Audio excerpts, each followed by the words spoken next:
The summer of 1997 was blistering in the small Ohio town of Merrow's End, and for a 15-year-old girl like Danielle Westbrook, it should have been filled with bike rides, sunburns, and cassette mixtapes.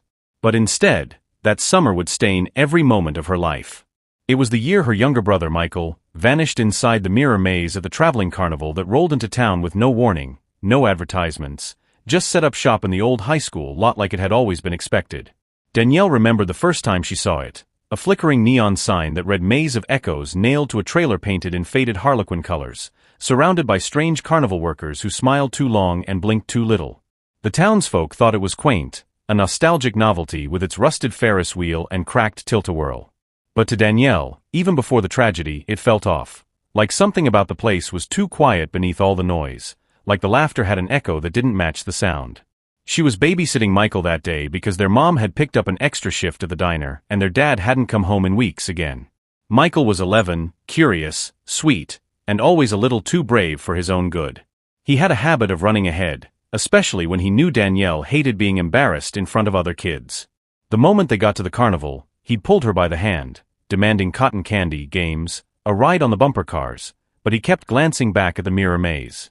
"They say it shows you the future," he told her, eyes wide, pointing at a kid who came out saying he'd seen his wedding, his job, and his dog, all from 3 mirrors. Danielle laughed it off, told him it was just cheap glass and parlor tricks, but Michael wasn't convinced. "It's not glass," he whispered. "They say the mirrors listen." She thought he was being dramatic. After all, they'd seen the Goosebumps episode with the cursed mirror the week before, and Michael had a way of blending fiction into real life when he was excited. But later that evening, just before closing, he slipped away. Danielle had taken a call from their mom, and when she turned back, he was gone. She ran through the grounds, asking workers, other kids, yelling his name, her heart pounding so hard she could barely hear. One boy told her he saw Michael duck into the mirror maze alone, sneaking past the ropes when no one was looking. Danielle raced to the entrance, breathless, furious, terrified. The ticket taker, a thin man with waxy skin and clouded eyes, told her the maze was closed. When she screamed that her brother was inside, he didn't move, just stared at her and said, "No one's gone in since the last boy." Police were called. Flashlights flickered through the mirrored halls. But they found nothing, not a single trace of Michael. No fingerprints, no footprints, no broken glass, no signs he'd ever been there. Security cameras showed him walking in, then static. Not a glitch, full-on warped tracking lines like something magnetic had erased the tape. Danielle sat in the parking lot until sunrise, crying into her knees, while the town buzzed with half-hearted sympathy and shallow theories. Maybe he ran away. Maybe he was kidnapped. Maybe he got lost and wandered into the woods. But Danielle knew none of those were true. She had felt it, a shift in the air, a stillness inside the maze when she entered after him. It was colder inside than it should have been. The mirrors were too clean. They didn't reflect right. In one panel, she thought she saw Michael, but the reflection didn't match her movement. It stood still, smiling. And just as she turned to look, it vanished. The carnival packed up the next morning, not over the course of a week like most, but overnight. One moment it was there, the next, just oil stains and tire tracks in the empty lot. Danielle stopped talking for months. Her mother fell apart. The town tried to move on. But Danielle couldn't. She visited the site every year on the anniversary. Brought a candle, a photo, and once, out of desperation, a hammer, trying to smash through the concrete where the mirror maze had stood. Nothing ever came back. But the dreams did. She dreamed of Michael standing in front of a mirror that never cracked, smiling at her from behind the glass. Not waving. Not crying. Just watching. As if waiting. As if he knew something she didn't. 28 years later, in 2025, when Danielle returned to Merrow's End after her mother's passing and inherited the childhood home, she tried to be rational. She boarded up the attic. She cleaned out the basement. She burned the old boxes filled with drawings Michael had made. But some part of her still believed the mirror was out there. She didn't know how or where, but she could feel it, something unfinished. A presence. A pull. And then one day, during renovation, the contractor came up from the basement and said casually, "Did you know you had a whole wall sealed off down there? There's something behind it. Looks like a big pane of glass." Danielle's breath caught in her throat. Her hands went numb. And somewhere, deep inside her chest, the summer of 1997 stirred again like static through a broken VCR. The morning after Michael vanished, the town of Merrow's End woke to an absence no one had expected. The entire carnival was gone. The rides, the booths, the trailers, everything had vanished without a trace, like someone had peeled back the skin of reality and removed it from the map. All that remained was the oil-stained ground where the rides had been, a few tufts of trampled grass, and a shredded candy wrapper stuck to the chain-link fence. The police filed a basic report: traveling carnival packed up overnight, no records left behind. But Danielle remembered standing in the empty lot just after sunrise, the sky gray and low, staring at the ghost print of where the mirror maze had stood. It was as if it had never existed, like the structure itself had been imaginary. There weren't even tire tracks deep enough to suggest heavy trailers had moved across the ground. Her mother stood beside her, arms folded, jaw clenched, blaming Danielle silently with every breath. Danielle tried to speak, but all she could say was, "I saw him. He was inside. He smiled at me. But it wasn't right. He didn't move." The police dismissed her, chalking it up to trauma. The town whispered. Friends stopped calling. Her teachers avoided eye contact. Only one person believed her, an elderly librarian named Ms. Halpern, who had worked in Merrow's End for nearly 50 years. She pulled Danielle aside one rainy afternoon and asked if the mirror maze had symbols etched on the entrance. Danielle blinked. "You saw it?" she asked. Ms. Halpern nodded. "It came once before. 1954. A girl disappeared. They never found her. Her name was Mabel. I was just a child. But I remember the mirrors." Danielle asked why no one talked about it, and Ms. Halpern answered with a phrase that would echo in her nightmares for decades: "Because the maze doesn't come to take. It comes to collect." Over the next year, Danielle kept returning to the lot. Every month. Every birthday. Every anniversary. Danielle was living in Chicago by then, working in a library archive, quiet life, no family. She didn't want to go back. But something inside her whispered. Not physically. Only in dream. In sleep, she'd walk endless halls of glass that bent when they should have reflected, that twisted in spirals and loops. In those dreams, she'd hear her name, soft, childish, innocent, and turn to see Michael walking ahead, barefoot, dragging his hand across a glass wall like he was underwater. He never spoke, not in words. But he smiled, always smiled. And she hated that smile.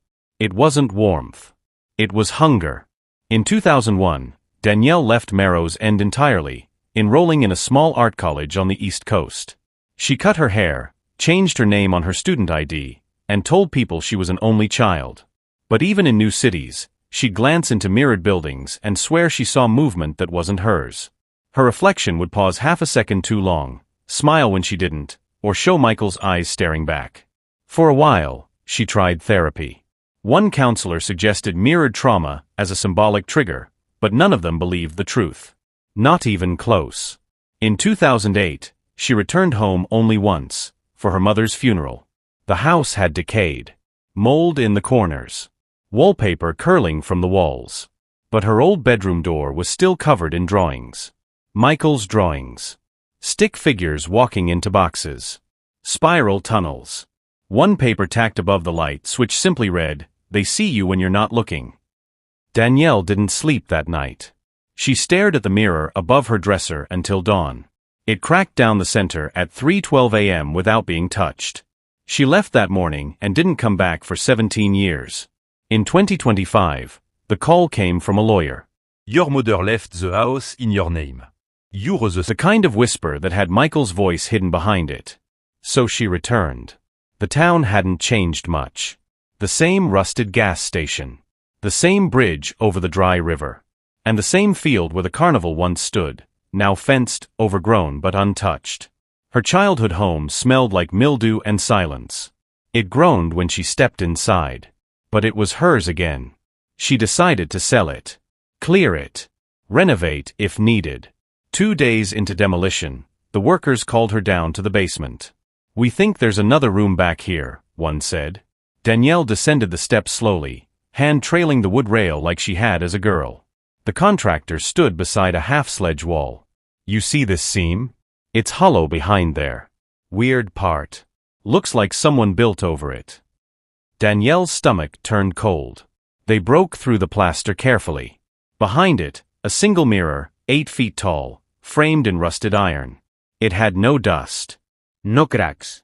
Its surface shimmered like water just before you touch it. And it was warm. Danielle didn't speak. Didn't move. She just stared. And in the mirror, not behind her, not next to her, but in it, stood Michael. Still 11. Still smiling. For a long moment, Danielle couldn't move. The mirror glowed faintly, but not like it was lit, more like it was aware. Her breath caught in her throat as she stepped closer, heart hammering in her chest like she was 15 again, racing toward the mirror maze all those years ago. Her hand trembled near the glass, but she didn't touch it. She just stared. Reflected in its flawless surface was her, the unfinished basement behind her, a work lamp flickering in the corner. But the reflection wasn't right. There was something just slightly off. Her body was angled wrong. Her eyes blinked a second too late. And standing behind her, perfectly centered, was Michael. Still 11. Still grinning. Still wearing the Jurassic Park t-shirt he had worn that day. Danielle turned her head quickly to look behind her. Nothing. Antibasement. Sémanflore. Pipuming quietly. But in the mirror, Michael remained. His smile was too calm. Too knowing. And something in his eyes, something distant, made her stomach turn. She staggered back, nearly knocking over a paint can. The contractor, oblivious to the figure in the reflection, just muttered something about needing permits if she wanted to mess with load-bearing walls. She didn't answer. That night, she didn't sleep. She sat in the basement for hours, across from the mirror, watching it. Watching him. Sometimes his expression would flicker. Sometimes, for a split second, it looked like he was whispering, though no sound came. Danielle tried recording with her phone. Nothing showed. In the video, the mirror was just a mirror. Heure réflexion à l'aune. Michael gone. But when she looked directly at it, he returned. Unchanging. Always smiling. She began staying up until 3:12 a.m., the time the mirror in her childhood bedroom had cracked years ago. She didn't know why, but that time haunted her. On the third night, at exactly 3:12, her old wristwatch beeped, and Michael blinked. It was the first time he had changed expression. He lifted one hand and slowly placed it against the glass. Danielle felt an ice-cold breeze hit her cheek, even though the basement was sealed. Her breath fogged slightly. And then faintly in the mirror, she saw her own reflection lift its hand and touch the glass, but she hadn't moved. Her real hand was in her lap. The reflection acted on its own. She screamed and fled upstairs. The next day, she covered the mirror with a sheet. But at night, the sheet fell. On its own. Always landing neatly folded at the bottom. She began digging. Newspaper archives. All real estate document. Building blueprint. She found nothing about a sealed mirror in the house. But then, in her mother's attic, she discovered a worn box labeled Carnival, 1997. Inside were crumpled flyers, a photo of the mirror maze, and a thin journal. Her mother had written short entries. Danielle still hears knocking. Michael smiled in the mirror again last night. I covered it. It didn't stay covered. If I seal it in, maybe they'll forget. Danielle's hands trembled as she read the final line, dated just months after the disappearance. The mirror doesn't take the body. It takes the echo. That night, Danielle returned to the basement and sat in front of the mirror again. She asked questions. She pleaded. Are you alive? Can you hear me? Why are you still 11? And though Michael never spoke, she swore his smile widened when she said, I'm still your sister. On the fifth night, she caught movement on her home's new security camera. The footage showed the basement light flickering on by itself. Then static. Then a single frame, a child's silhouette standing in the doorway. The police reviewed it, and once again, just like in 1997, they chalked it up to electrical interference. But Danielle knew what she saw. She started seeing Michael in other mirrors, briefly, in flashes. In the microwave door. The reflection in her black coffee. In the blank screen of her turned-off TV. Sometimes he just stared. Sometimes he mouthed something too fast to read. And sometimes, when she dared whisper "I'm sorry," he'd grin so wide it looked inhuman. She went days without sleep, obsessing over angles, shadows, timing. The mirror in the basement no longer showed her reflection consistently. It lagged. It twitched. Once, she walked past it, and the reflection didn't move at all. When she turned back, the reflection was looking directly at her, and Michael was gone. Danielle collapsed on the basement floor in a panic, gasping, feeling like her own self had become hollow. Something was replacing her, or watching closely enough to know how to become her. That's when she noticed the smell, faintly metallic, like old blood, mixed with the burnt ozone of electricity. The mirror's surface began to ripple, if she stood close enough, like water pressed between two planes of glass. She tested it once.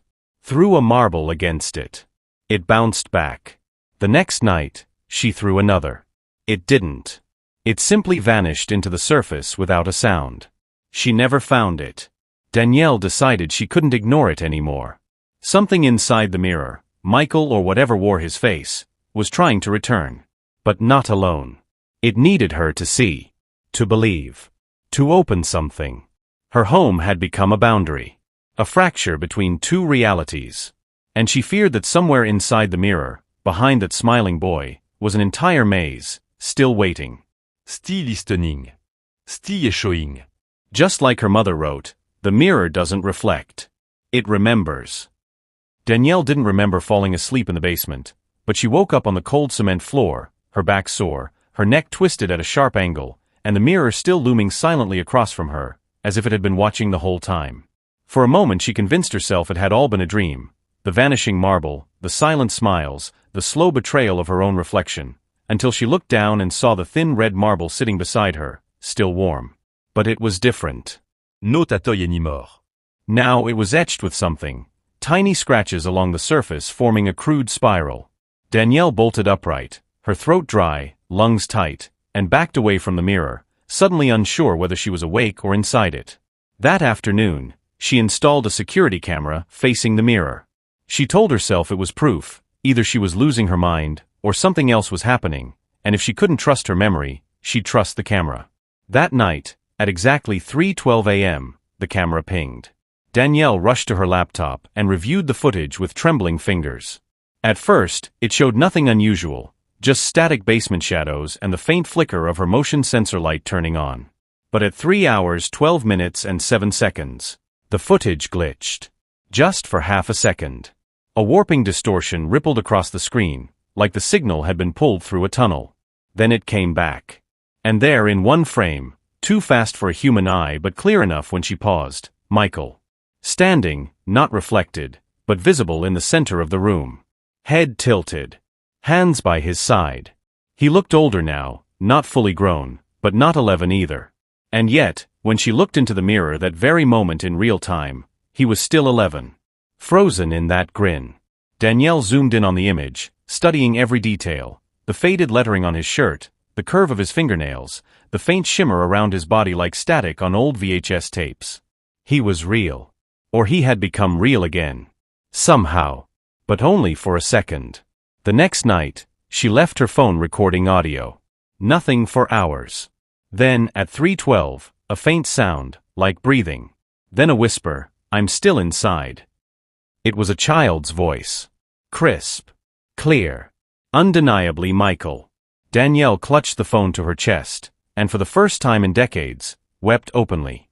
He was alive. Or, something of him was. But what part? She began filming constantly. Different angles. Different times. Testing how the mirror reacted when she wasn't present. But it only did at 3:12 a.m. And only when she was watching. As if it wanted her to see. One night, she left a photo of herself and Michael, age 9 and 5, sitting on a swing set, in front of the mirror. The next morning, it was gone. Not moved. Gone. A day later, the same photo appeared printed on her living room printer, though she hadn't used it in weeks. But it was different. In the new image, the swing beside young Danielle was empty. And in the tree behind her, faint and out of focus, was Michael, standing still, smiling. She began noticing symbols carved faintly into the mirror's frame. At first they seemed like rust patterns, but after careful rubbing, she revealed spiral engravings and foreign letters. Not any language she recognized. She emailed photos of them to forums and Reddit threads. A user replied, "It's a variation of scrying runes, used to view between worlds. Very old. Not something you mess with casually." Danielle didn't respond. She didn't need warnings. She needed answers. On the 7th night, something new happened. She sat in front of the mirror holding one of Michael's old drawings, a crude sketch of a long hallway lined with mirrors, labeled "The Place Behind the Glass." She whispered into the mirror, "Where did you go?" The mirror pulsed faintly. Then her reflection began moving again, independently. This time, it turned toward Michael in the glass. Not toward her, but toward him. And the reflection, her own face, whispered something she couldn't hear. Danielle leaned in. The mirror grew colder. Her breath fogged. And then, in one rapid fluid motion, her reflection reached behind her and pulled Michael closer. Danielle stumbled back from the mirror in horror. Michael's smile didn't fade. But now, his reflection was standing where hers had been. And Danielle's own reflection? Gone. For over 12 seconds, the mirror showed only Michael. Standing alone. No reflection of Danielle. Just him. Then it reset, suddenly violently, like a VHS snapping back to the start. Danielle's reflection flickered back into place, face blank. She barely slept. Her thoughts churned in impossible loops. She didn't know whether the mirror was showing her the future, the past, or something that lived in parallel. But what terrified her most wasn't that Michael appeared, it was that something was mimicking her. And she had a sickening sense that it had learned enough. Enough to swap. Enough to trade places. The next morning, she opened her laptop to review footage, and found a corrupted video titled "Welcome Home" before she hadn't recorded. It was only 6 seconds long. Just static at first. Then the mirror. Then a close-up of her face. But not quite her. Subtle differences. The eyes too wide. The smile too slow. And in the background, walking out of the mirror's surface like it was water, Michael. Real, solid, no longer a reflection. The video ended with her whispering, "One must stay. One must go." Danielle shut the laptop. Her hands shook uncontrollably. She began to wonder if she was even still real. Or if, at some point, the swap had already begun. Danielle no longer recognized her own face. Not fully. Some mornings she'd catch her reflection blinking just a half-second too late. Sometimes, the face she saw didn't quite match the angle of her own head, a minor difference, almost imperceptible, but enough to make her gut twist. She stopped using mirrors entirely, covered the bathroom one with duct-taped newspapers, even smashed the hallway mirror with a hammer after it briefly showed her walking away, when she'd been standing still. But the basement mirror? That one couldn't be ignored. That one watched. Each night she sat before it, the house silent above her, the basement air thick and damp, the mirror casting no reflection for minutes at a time. When her face did appear, it often arrived distorted, as if someone had tried to redraw her from memory but missed the subtleties, too smooth in some places, too sharp in others. Her eyes in the glass looked older, wiser, or maybe used. She began whispering questions at 3:12 a.m., her voice a whisper as she leaned close. "What do you want? Why him? Why me?" No reply. Only smiles. Until the 8th night. That's when the mirror answered, not with sound, but with repetition.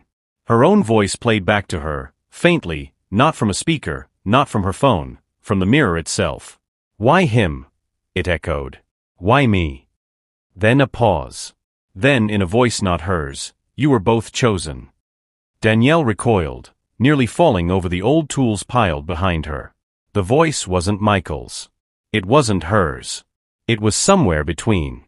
A fused tone. Childlike but wrong. Human but layered, like someone speaking from behind layers of broken glass. That day, Danielle boarded up the basement door.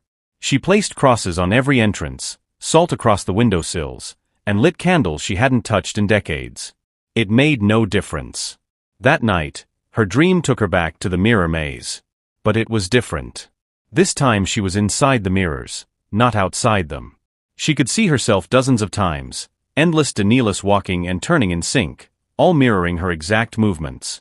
Until they didn't. One by one, The other reflections began smiling.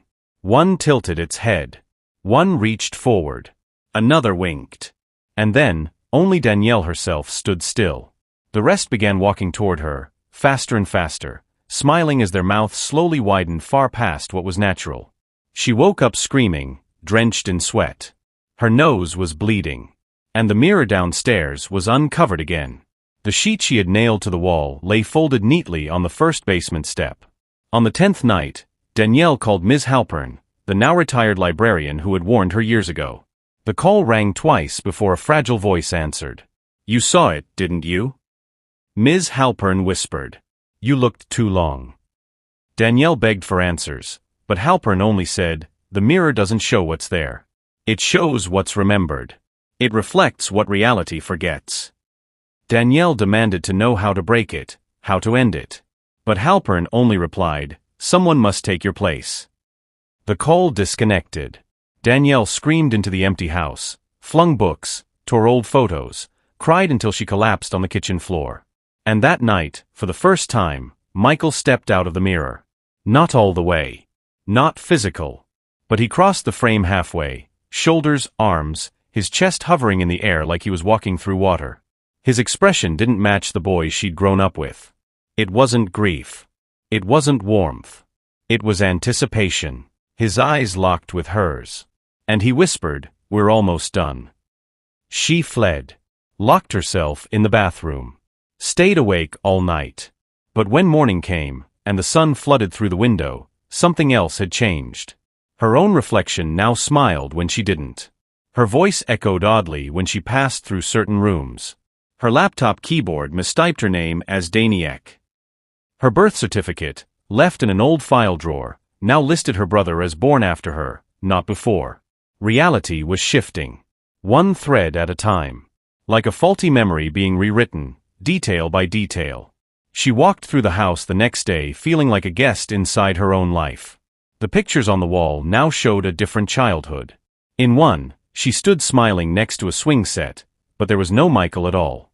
In another, she was blowing out birthday candles with two adults she didn't recognize. Her hands began trembling uncontrollably. She went to the bathroom, pulled the paper from the mirror, and stared. It was her face. But it wasn't. And the voice that echoed in her mind said, "He's not returning. You are." She raced to the basement. The mirror was wide open now, shimmering with the soft hum of a power line, almost singing. She stepped closer. Inside it, she saw her childhood bedroom. But not as it was now, as it had been. 1997. The posters. The yellow lamp. The blanket with dinosaurs on it. And sitting on the bed, Michael. 11. Waiting. He looked up. And for the first time, spoke aloud. You promised you define me. Danielle's knees buckled. Tears streamed down her face. I never stopped looking. He tilted his head. Then why did you forget the way? Before she could answer, the mirror blinked. Darkness overtook it. And in her reflection now stood no one. Just the room behind her. She was gone. Danielle didn't sleep after the last disappearance. She couldn't. Her reflection was gone. It wasn't symbolic anymore. It wasn't subtle. It was missing, literally. Every surface in her house that once showed her face now showed nothing. The hallway mirror. Empty. The microwave door. Just a black square. Her phone's front camera. Pitch black when she turned it on herself. She stood there shaking, watching her fingers wave in front of the lens, but there was no image. Only when someone else filmed her, the mailman, the neighbor's doorbell cam, did she appear normal. But to herself, in any reflective surface, she was invisible. Like the world had edited her out from her own point of view. The mirror downstairs remained untouched, humming softly like it had a heartbeat. It had one. It had taken her reflection and left her body behind, hollow, dizzy, weightless. She walked through her own home like a ghost, unsure if she was awake or still dreaming in some deeper part of the mirror maze she never left. On the third day she saw Michael again, not in the mirror, but standing at the end of her hallway. Still smiling. He turned and walked into her old room, not saying a word. Danielle followed, heart pounding so loud she thought her chest might break. The room was exactly as it had been in 1997. Same faded wallpaper, same shelves of action figures, same stuffed bear with a missing eye. But no one was there. On her childhood bed lay a VHS tape and a small dusty camcorder. No cords. No label. She picked it up and pressed play. The screen crackled. Grainie statique. Then footage. The inside of the 1997 Mirror Maze. It was Michael filming, his small voice whispering behind the camera. If you're seeing this, I didn't come back. Danielle covered her mouth, sinking to the floor. The footage kept playing. Michael filmed himself laughing, spinning around corners of the mirror maze, mirrors stretching in every direction. But slowly, his voice faded. His laugh grew hollow. And then, another Michael appeared on camera. One not holding the concordé. One walking in the opposite direction. They both froze. The Michael behind the camera whispered, "Déteste not me." The footage cut. Danielle stared at the camcorder in her hands like it might burn her. She ran to the basement. The mirror pulsed in greeting. Not just light now, it breathed. Faint mist rolled from its surface. On the other side, her 11-year-old self. Waiting. Danielle stepped closer. She didn't want this. She didn't want to leave her life, her home, her body, but she couldn't stay this way. Forgotten. Half-formed. Without a reflection, how long could she trust her memories? Her face? Her voice? The mirror offered a deal. Not in words, but in its very presence. A knowing. A pulse.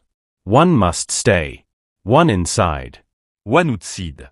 Always a pair. One real. One remembered. Danielle placed her hand on the surface. This time, it rippled. Not cold. Not metallic. But warm. Familiar. She pressed forward, and passed through. On the other side, she was 11 again. The air smelled like popcorn and carnival oil. Neon lights flickered through mirror walls. The sound of laughter echoed endlessly, bouncing around her in every direction. She turned, and Michael was there. Not ghostly. Not monstreux. Just him. As he had been. You found me, he whispered, his voice breaking. I waited. She ran to him. Held him. For the first time since 1997, she felt whole. But somewhere behind her, the mirror shimmered again, and someone stepped through. Her adult body. Empty-eyed. Smiling wrong. The version that had been left behind. It looked down at its hands, adjusted its posture, and blinked, perfectly. Then it turned, climbed the basement stairs, and entered the world as Danielle. As the door closed, the real Danielle looked back from inside the mirror maze and whispered, "Don't forget me." But there was no one left to hear. It aired without warning, no upload notification, no timestamp, no trace of who posted it. The video simply appeared on Danielle's old YouTube account, which hadn't been used in over 5 years. The title was vague, 1997//live. The thumbnail showed a still image of an empty mirror maze, foggy, barely visible. It was grainy, low resolution, like an old VHS tape digitized badly. But when viewers clicked it, the video began streaming in real time. No cuts. No edits. Just shaky camcorder footage walking through the old fairgrounds mirror maze. At first, everyone assumed it was an art piece, the camera weaving between infinite mirrors, neon reflections flickering, the sound of faint carnival music playing distantly. But then came the voice. A boy's. "Is this working?" it asked. Nervous. Uncertain. "Can you see me?" And thousands of live viewers watched in silence as Michael Westbrook, age 11, appeared on screen. His clothes were decades out of date. His voice was soft. His face hadn't aged a day. "If you're watching this, please tell Danielle I'm still here." He looked directly into the camera. And for a moment, the connection glitched, not the stream, but the glass in the maze. In the reflections, viewers began noticing impossible angles. Sometimes Michael was walking, but in the mirrors he stood still. In others, multiple Michaels moved in different directions. And then a second voice, Danielle's. A younger version. "They're not mirrors," she whispered from somewhere off camera. "They're doors. Only one opens at a time." The chat exploded. People typed things like, This has to be fake. Is this ARG? Are these deep fakes? But those who watched live swore they felt something, not fear exactly, but a kind of pull. Like the mirrors weren't on screen, but in the room with them. Then came the sound. Static, like breathing, but too layered. And then the camera stopped moving. Ahead, at the end of a long mirrored corridor, stood two children. Michael and Daniel. Holding on. Staring into the glass. But the camera kept walking forward, as if held by someone else. A figure passed briefly in one mirror, tall and human, wrapped in shadows that bent the reflection around it. Then the screen went black. For several seconds, nothing. Silence. Then it came back, but everything had changed. The maze was gone. The camera was in a modern house. Viewers recognized it, Danielle's home. Clean, daylight pouring through the kitchen. The mirror in the basement was gone, just an empty wall now. And then Danielle walked into frame. Adult. Normal. Smiling. She looked directly into the camera and said, "Sorry for the confusion. That old footage was part of a project." Just a childhood memory, nothing more. Her voice was calm. Too calm. "Michael's fine," she added, pausing. "He was never missing." Just a silly urban legend. But in the glass door behind her, viewers saw something horrifying. Her reflection wasn't moving. It was standing still. Staring. Unblinking. And in the far background of the glass, barely visible, was a child. Pressed against the inside of the reflection. Mouth open, silently screaming. The live stream cut off instantly. The video disappeared. Comments wiped. The account was deleted an hour later. But by then, the damage had been done. Dozens of viewers reported seeing flickers in their own mirrors. Some said their reflections were slower for days. Others claimed they heard whispering at 3:12 a.m.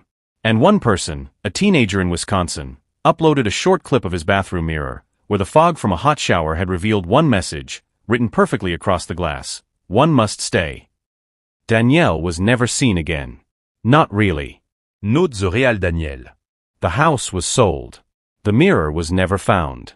But once a year, on the anniversary of the original disappearance, new footage appears online, a few seconds only, from deep inside the maze. Always the same timestamp. Always at 3:12 a.m. No one knows who uploads it. But in each one, you can hear a voice in the distance, echoing through mirrored halls. "I found him, but I can't find myself." And that's how the story ends. With thousands of people watching a broadcast that was never supposed to exist, peering into a mirror that was never just glass, a portal, a prison, a memory. And somewhere deep within it, two children still wander, trapped between reflections, waiting for someone else to take their place.